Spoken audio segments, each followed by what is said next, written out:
I met a lady in Louisiana who does organic cakes. All right. I said, well, I'd like to know the cost. She said, we have a minimum of $1,500. I will not make a wedding cake for less than $1,500 because I said, you know what? You don't have to say anything else because I know what she's done is she knows her market. She has a niche in the market. She's created a niche in the market, in the marketplace. And those people who want organic are going to be driven to her, and they're going to buy organic, and they're going to pay an organic price. And they know it because that consumer is a prime example of an educated consumer. And our consumers that we're selling to, not just brides don't know. Brides, and the people in this that we're selling to on an everyday basis, guys, their palate is about as refined as Duncan Hines. That's all they know. They don't care. Honestly, they don't care. I care. I love my mother's coconut cake. I love it. I love her chocolate cake. I love it. It's the best. It's my favorite. I tried making it for my wedding cakes. It didn't hold up. It was never the same. You know, I'm like, okay, and when it's never the same, by the way, when it is never the same, guys, that is costing you money. That is the whole point here of this. If it doesn't turn out exactly the same every single time, you are losing your butt because your profits are about this big to begin with, and that's for the people who know what they're doing. That's for the people who understand their overhead and their cost of goods, which, by the way, on the survey that I put out, over 71% do not know what their cost of goods are. But in the same question down at the bottom of the survey, Amelia, they all said they know how to properly charge for their product.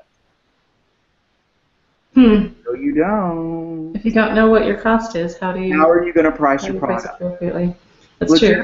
Okay, so are you saying that you feel like everybody should use a box mix? Is that what you're saying? I'm saying no, to answer your question. I'm saying if you can find the niche market out there, demographically, logistically, and honestly physically, and you can create that niche to where you can make it comes down to being able to understand your cost and your overhead so that you can provide that kind of product in a sustainable marketplace. All right? If you can do that, hats off to you. Okay. So basically what you're saying is for the average market of people, the average cake decorator that's just wanting to, get their product out there and make as many cakes as they can, it's probably just the best idea to use a box and be on the safe side. But if you really want to create this, like you said, this specific niche of people that are willing to pay for that higher end product, then that's something that is a possibility. Look, I'm not like picking on that group at all, because if you can do it, it's all I care about. This is what I care about in the end. Are you profitable? Are you valuing what you do? Are you making money on what you have chosen to be, on who you've chosen to be, on what product you've chosen to put out there? Are you making money? Are you driving this industry down because you don't know what the hell you're doing? That's the question I come out with, like on from 10,000 feet up. I don't care what widget you're selling, and I don't care how you make the widget. I want to know that there's a 35% profit on every widget that comes out of your hands. And I don't care if it's from scratch. I think you're going to be hard pressed to make a scratch cake and get 35 to 50% profit on it every time consistently. That is the thing, and I am happy to challenge anyone to do it. And if you do, I want to know, because I want to learn how that's done so that we can then educate that group of consumers and artists who want to be that person.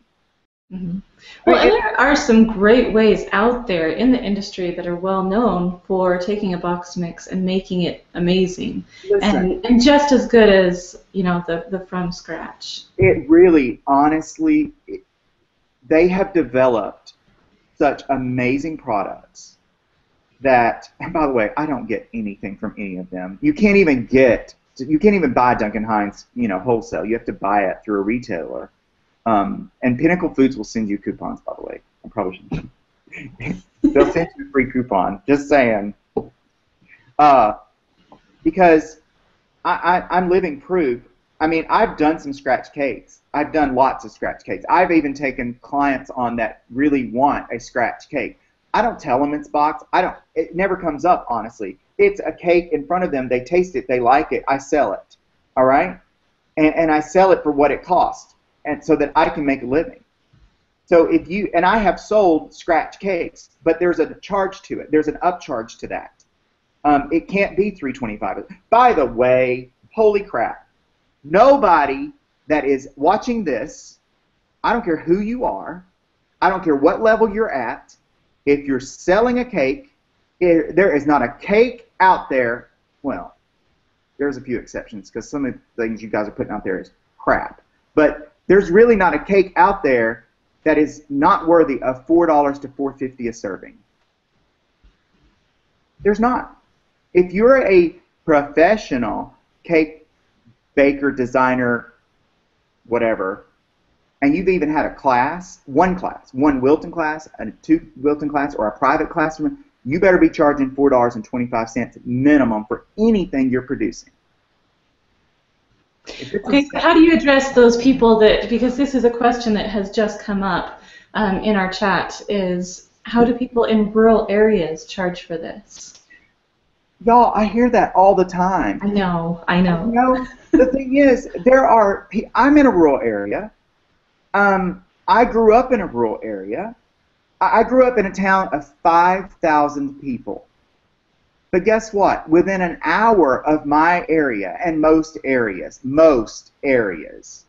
if you're in the land of the living, there's a metropolitan city. There's a city that have weddings. There's people that are doctors and lawyers and entertainers, and to put some numbers on it.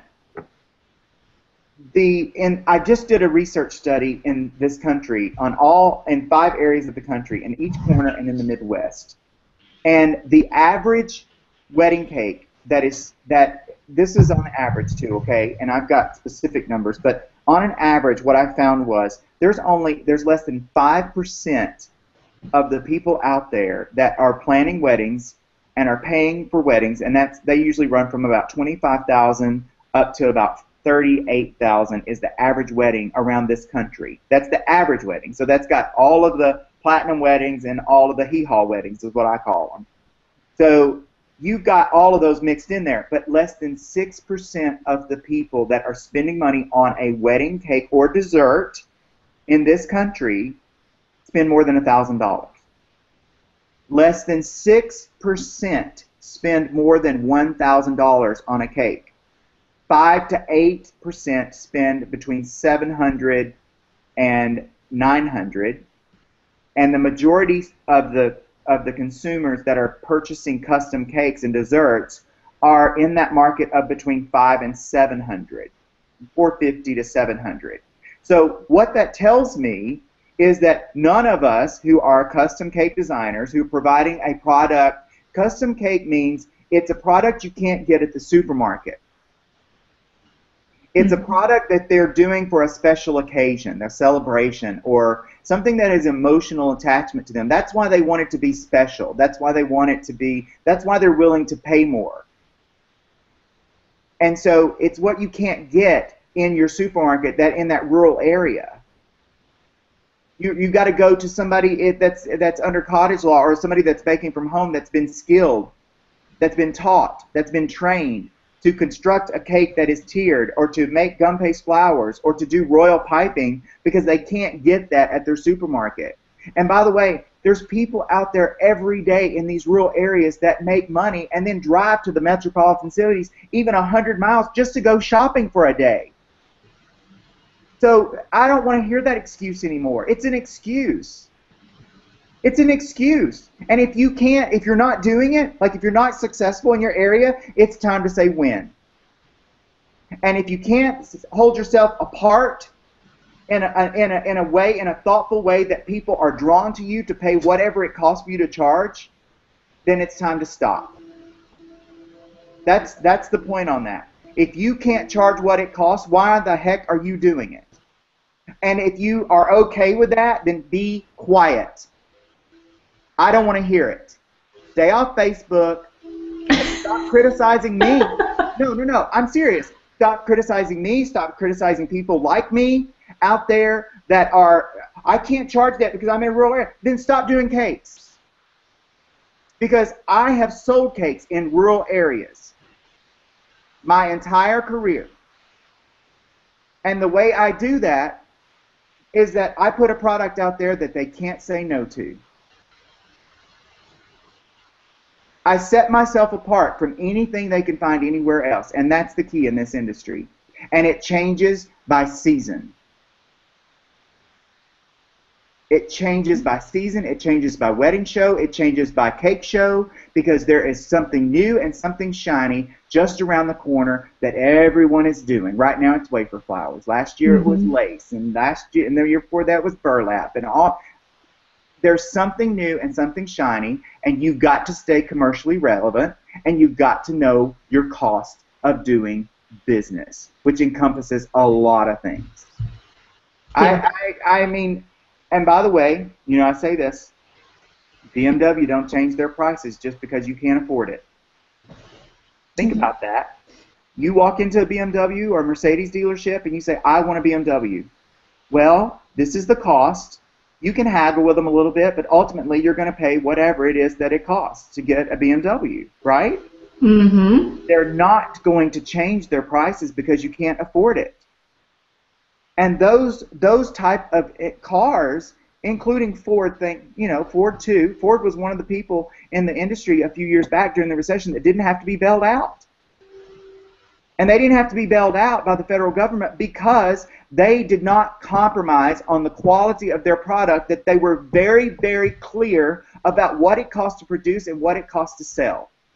Mm-hmm. And you are the BMW of cakes if you are a custom cake designer. And you should never compromise on your product or on your price, and you should never, ever apologize for it. But you've got people in this industry that do not value themselves as human beings or the skill set that they've taken on.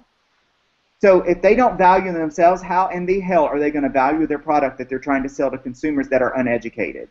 It's a horrible, horrible, horrible cake flu.